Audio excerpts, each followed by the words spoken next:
Well, Cat People because I didn't think it was ever done with enough balls the first time around, and The Idiot because I've always sort of coveted doing that one ever since I wrote it with Iggy, and he gave his blessing to it, so I went off and did it. What do you think you've done on the new album that you've not done before? I think I've not gone quite into a corner with experimentation of sound. I've developed more of a narrative feel far more than I have done for a long time.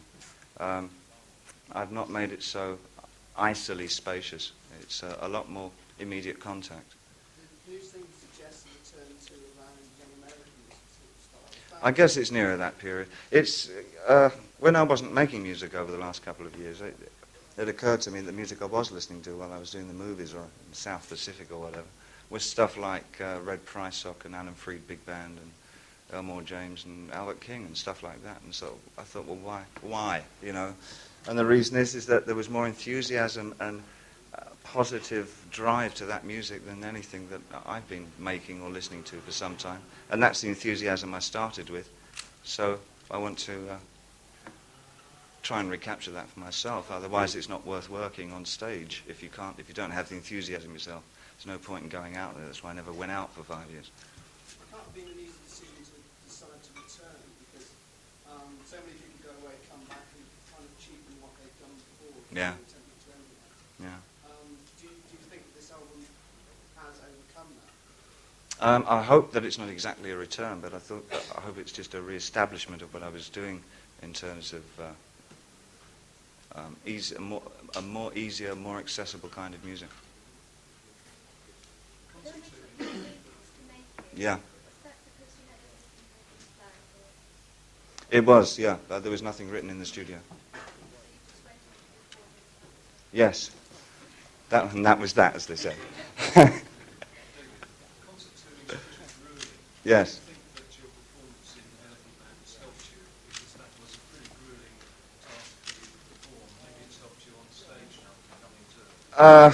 Yeah, I think, again, you know, enthusiasm has to carry along on a 6-month tour or whatever it is. Also, I've never been healthier or fitter than I am now. Get up earlier. Me, about 6:30. Every morning. About 6:30. Go to bed about 10. Sorry? I guess I don't do much in terms of pushing myself into studios all the time. I don't live in New York anymore. I live either in Europe or, well, over this last year, for instance, it's been mainly places like the South Pacific or in Australia. I've just come back from Australia just now. Taking advantage of the fact that I have the freedom and the finance to travel wherever I want to. So I guess it's really much of a traveller's life, but not with the baggage of rock and roll with it. I don't know what this is going to be like. At the moment, I'm very excited about it. It would be awful if after a month of it I realised I hated it again. But I don't think I'd bother to start the tour if I didn't think that I was going to enjoy every minute of it. Yeah, that's why I stopped touring.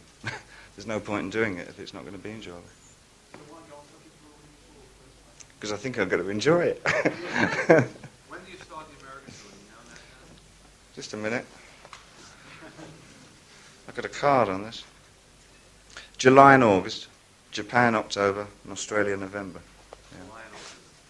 Yeah.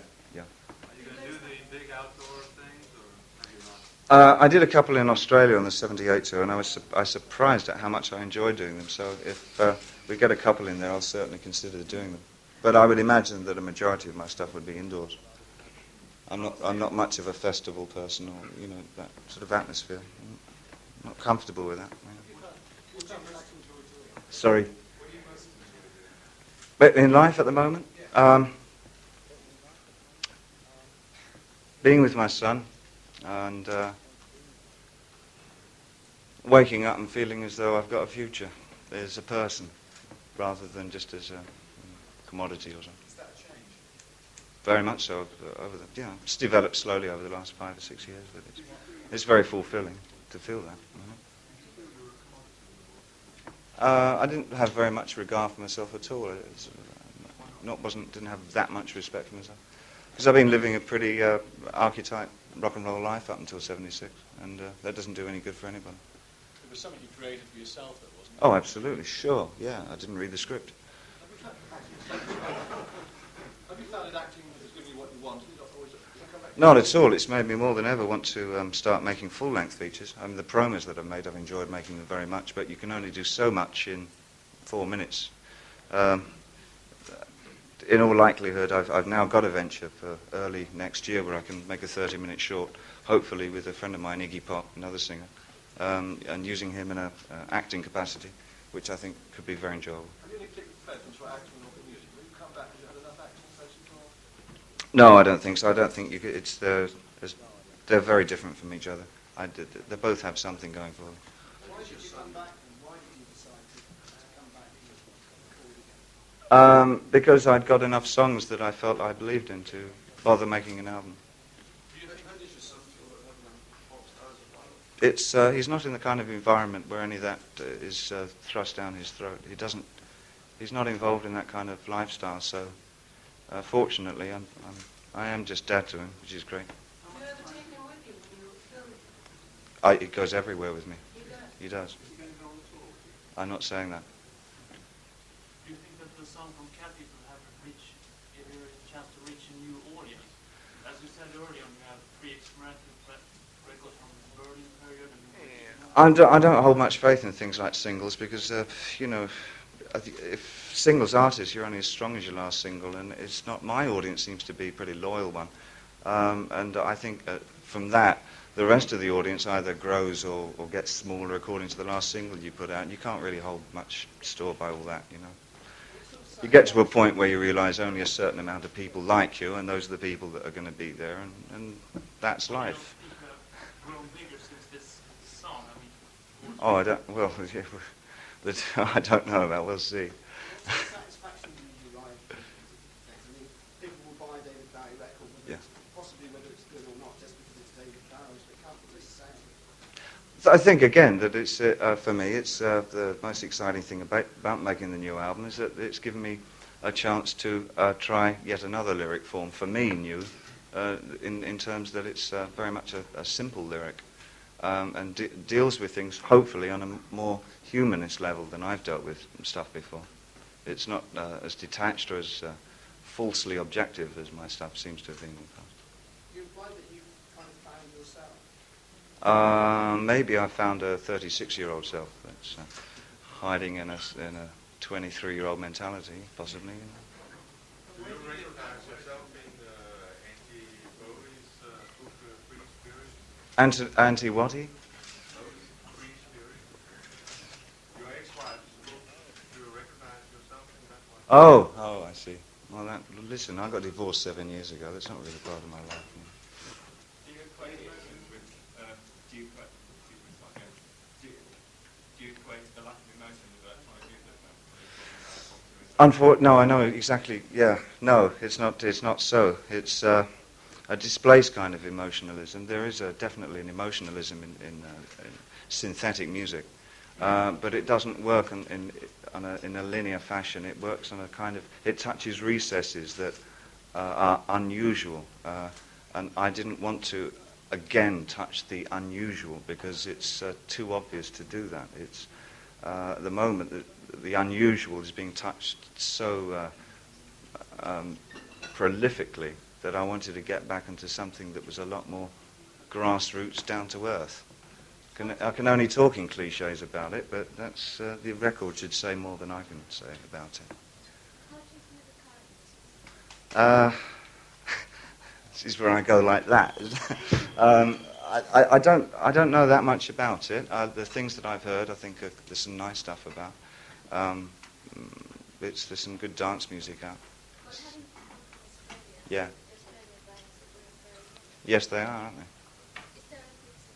There's a very positive scene in Australia at the moment, yeah, musically. No, not really. They're good records.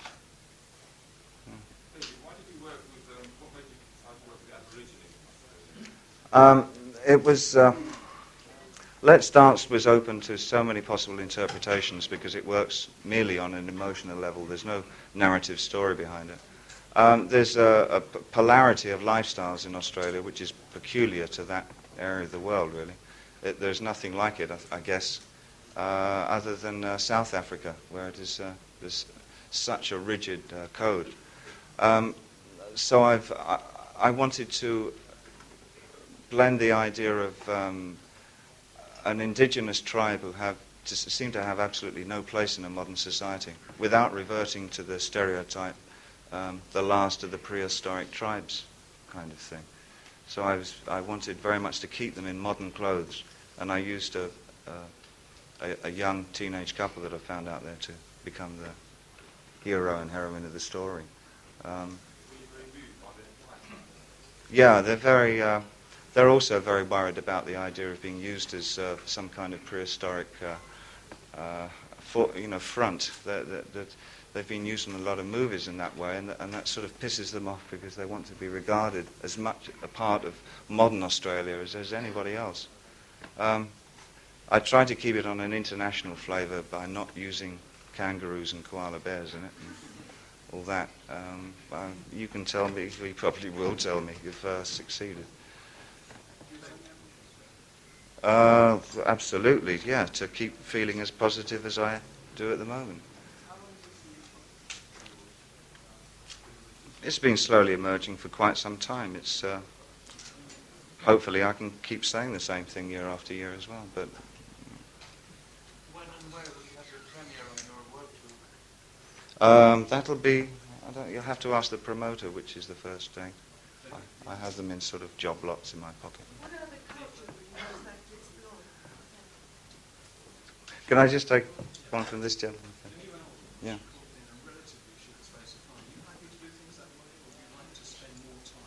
Not really. When I look back on things like Space Oddity, I mean, that was done in sort of, the entire thing was written and recorded in like a 3-day period. Speed is essential in music for me at the moment. I've never been a 6-month an album person. They've not been far. I think about 6 weeks is the longest I've ever really been in the studio. Correct me if I'm wrong, but I don't think so.